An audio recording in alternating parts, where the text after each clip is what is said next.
বন্ধুরা, আজকে আপনাদের সাথে আমি একটি এমন টিপস শেয়ার করব, তিনটি টিপস, যে তিনটি টিপসের মাধ্যমে আপনারা আপনাদের ক্রাউন চক্র, আপনারা আপনাদের থার্ড আই এবং থ্রোট চক্রকে অ্যাক্টিভেট করতে পারেন। আপনি যদি প্রতিনিয়ত থ্রোট চক্রে টিকা ইউজ করেন, সেটা হতে পারে চন্দনের, সাদা চন্দনের টিকা, সেই টিকাটা ইউজ করেন, এবং কপালে যদি আপনারা লাল টিপ পরেন বা কালো টিপ পরেন, বেশিরভাগ লাল টিপটাই বেশি প্রেফার করা হয়।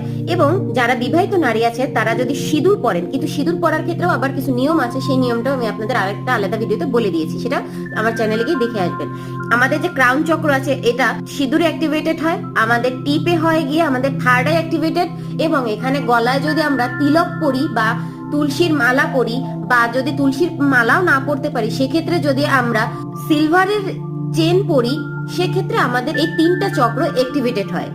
তাই আপনারা এই তিনটা জিনিস ফলো করার চেষ্টা করবেন। এর জন্য বাইরেও যেতে হবে না, আপনারা নিজেরা দৈনন্দিন জীবনে যে কাজগুলো করেন সেগুলোর মাধ্যমে করতে পারবেন।